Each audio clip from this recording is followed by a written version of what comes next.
Assalamualaikum warahmatullahi wabarakatuh. Hai Sobat YouTube, welcome back to my channel. Yuk cari tahu. Baik sobat sekalian, di kesempatan kali ini saya mau berbagi kepada sobat sekalian terkait banyaknya kasus yang tidak lulus seleksi administrasi, dan nanti ada contoh beberapa kasus tersebut serta alasannya apa. Dan sekaligus saya akan memberikan tips dan trik gimana caranya mengajukan sanggah ya. Infonya simak terus di video ini hingga akhir biar sobat semua tidak gagal paham. Selanjutnya sobat, sebelum masuk ke inti videonya, saya sarankan kepada sobat agar bantu support channel kami dengan klik tombol subscribe serta diaktifkan pula loncengnya ya.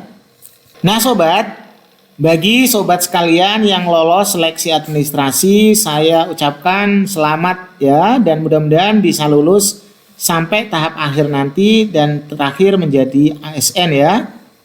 Namun bagi sobat yang belum lulus berkas, tetap bersabar dan sementara ikutin tips dan trik dari kami dan mudah-mudahan bisa lolos seleksi administrasinya.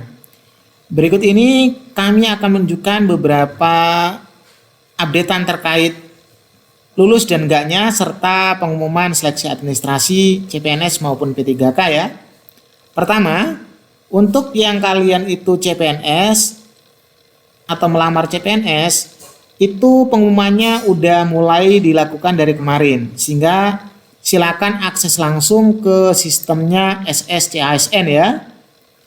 Apabila nanti sobat sekalian itu muncul kayak gini, selamat Anda lulus tahap administrasi berkas, berarti sobat sekalian sudah lulus. Namun apabila kalian itu pendaftar P3K, saya rasa sobat sekalian tampilannya akan seperti layar kami ini. Cuman ada cetak kartu informasi akun dan cetak kartu pendaftaran. Belum ada pengumuman lulus atau enggaknya di bawah sini seperti tampilan ini. Terus sobat, ini ada beberapa teman kita yang banyak sekali kasus nggak lulus sobat. Salah satunya teman kita ini nih. Mohon maaf Anda tidak lulus tahap administrasi karena belum memenuhi persyaratan.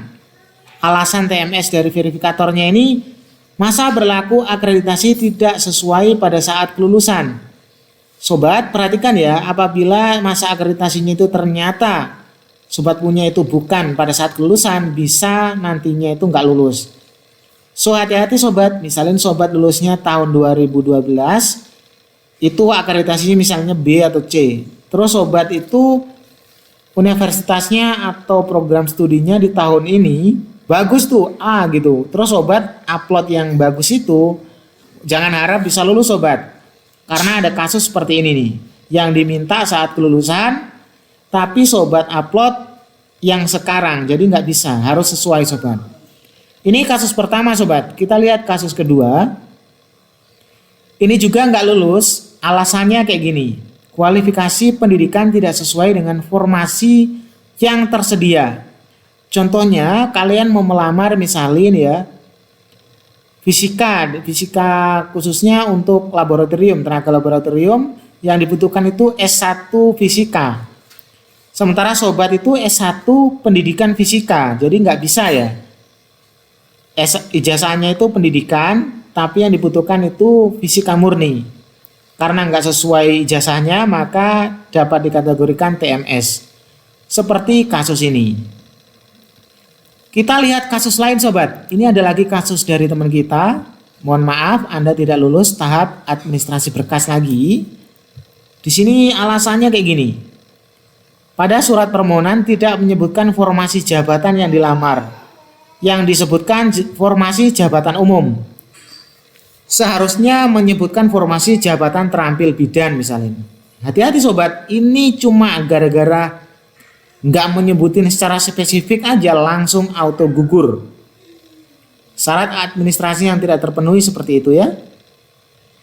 Surat lamaran ditunjuk kepada Bupati Klungkung atau ditulis tangan atau diketik ditanda tangan di atas materai 10.000. Nah, ini syaratnya. Kalian alasannya ini nih, kalian harusnya menyebutkan pengen lamar apa.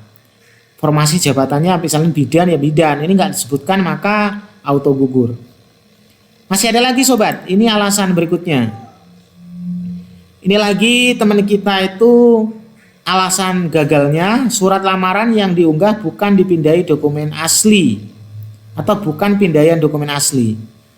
Harusnya sobat, yang sobat upload itu yang sampean tulis atau kawan-kawan tulis di kertas, kemudian di scan. Jangan sampai bukan aslinya terus di scan, di upload lagi, aduh gagal. Jadi auto nggak lulus seperti ini. Kemudian sobat, ada lagi nih kasus baru lagi. Alasan TMS surat keterangan yang diupload sudah lewat bulan kelulusan. Surat keterangan yang diupload sudah lewat bulan kelulusan. Wah, hati-hati sobat nih ya. Ini kaitannya sama transkrip nilai asli dan dokumen akreditasi perguruan tinggi dan program studi oleh Badan Akreditasi Nasional Perguruan Tinggi atau BANPT. Jadi sobat, apabila nanti itu kasusnya seperti ini kaitannya sama itu ya. Misalin akreditasinya sobat itu yang diminta itu tahun 2012 tadi, yang sobat upload masih tahun 2012 tapi bulannya udah lewat masa aktif, maka dianggap tidak lulus sobat. Ini yang terakhir, ada lagi nih kasus TMS atau gagal juga, alasannya ijazah tidak sesuai kualifikasi pendidikan. Berarti sama dengan tadi ya, ijazah yang lain dipakai ngelamar yang lain. Apabila sobat mengalami kasus seperti ini, kasus pertama seperti kasus ini ya, di hasil SSTASN akunnya sobat, akunnya itu nggak menunjukkan lulus atau gagal, sabar, berarti itu memang belum ada pengumuman sobat. Dan udah resmi dikatakan bahwa untuk P3K memang diundur pengumumannya. Itu kasus satu. Terus apabila sobat sekalian mengalami kasus seperti ini, gagal atau TMS ya, jangan khawatir. Sobat lakukan sanggah seperti info ini ya. Di sini ada sebuah info terkait gimana sih caranya mengupload ya, caranya menanggapi sanggah supaya ketika kita dianggap nggak lulus bisa kita sanggah dan bisa lulus. Pertama, buka website https://sstisn.bkn.go.id seperti tadi ya. Jangan lupa masuk menggunakan nick dan password yang sudah dibuat. Kalau lupa password bisa direset di sana ya. Setelah masuk, terus cari kolom untuk pengajuan sanggahan. Ini kita bisa lihat seperti tadi. Nanti di sana ada kolom pengajuan sanggah, sobat sekalian klik kolom tersebut ya sobat. Kemudian ceritakan dalam kolom itu sanggahan kronologi dan lampirkan berkas pendukung yang telah disediakan sebelumnya. Nah, nomor 4 ini perlu digarisbawahi. Kadangkala di kolom sana itu nggak bisa upload berkas. Nanti saya akan kasih tips dan trik gimana supaya bisa ngupload berkas di ibaratnya kolom tersebut.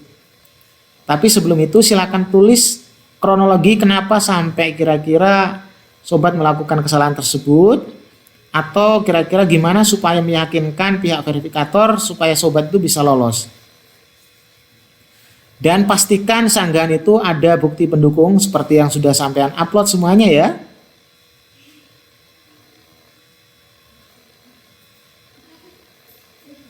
Setelah menjelaskan semua kronologinya, pelamar CPNS dan P3K harus melengkapi dokumen.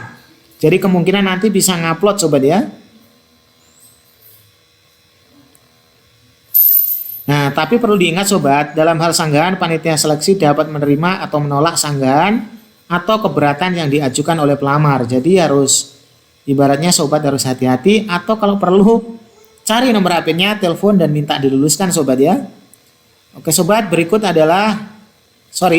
adalah penjelasan terkait banyaknya kasus gagal seleksi administrasi dan kira-kira gimana cara kita menanggapinya ya sobat ya.